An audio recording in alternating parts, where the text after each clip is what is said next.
part in this lesson is about Rajaram Mohan Roy, who is a very important personality in Indian freedom struggle. Ram Mohan Roy, a learned man from Bengal, understood what was wrong with the country. Let us not despise ourselves. Our ancient culture is great and we are capable of greater achievements. Superstitions have been running us. He told his wife, Uma, cows are of different colors, but the colors of their milk is the same. Different teachers have different opinions, but the essence of every religion is the same. Rajaram Mohan Roy was a well educated man from Bengal, and he was one of the first to realize that there was something wrong with our country. He was of the belief that Indians must not consider themselves inferior or look down upon themselves. He believed that our ancient culture was great and the people were destined for greater achievements. According to him, the first step was to change the society by abandoning the prevailing superstitions. Superstitions was the root cause of all the problems. And once, while having a conversation with his wife, Uma, he told her, cows are of different colors, but the color of their milk is the same. This means that different teachers might have different opinions, but the essence of every single religion is the same. He was attracted by science and modern knowledge. Knowledge should be practical and scientific.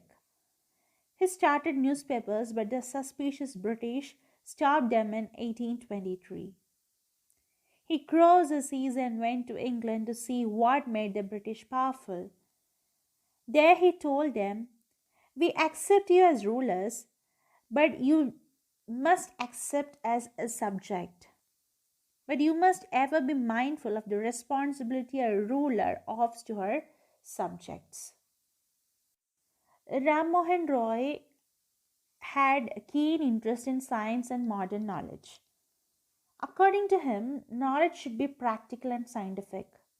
And he even published newspapers which the Britishers chopped out of suspicion in 1823. And he was eagerly waiting to know what made the Britishers so powerful. So he crossed the seas and traveled to England. And there he is known to tell Britishers that we, as a nation, accept their rule. And he added that they must accept Indians as subjects and not forget their responsibility and duty towards their subjects.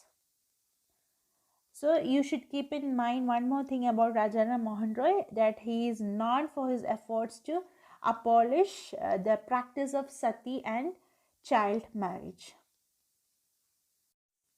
But the British continued to oppress Indians. In 1818, they passed regulation bill under which an Indian could be jailed without first being tried in a court. At the same time, officers in India got big salaries and also made fortunes in private business. The Britishers continued to find new ways to bring misery and sufferings to Indians. For example, they passed an Unfair Regulation Act that kept them at an advantage, like the Regulation 3rd in 1818, under which an Indian could be jailed without a proper trial in court. That is a problem. Without having any proper trial in the court, an Indian can be put into jail. And as they continued to suppress Indians, they created all sorts of favorable circumstances to uplift their officers, the British officers.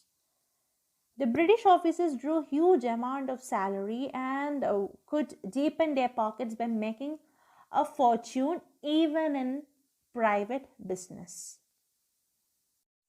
While Indian industries being dying, the British prospered under companies' loot. By 1829, for example, Britain was exporting goods worth 7 crore rupees to India each year. And Governor General Bentinck reported back home The bonds of cotton weavers are bleaching the plains of India. Now we can see the Britishers were exporting goods in huge quantities from Britain to India. And by 1829, they were importing goods worth 7 crore rupees to India. As a result, the Britishers grew richer and richer and leaving the Indian industries so poor.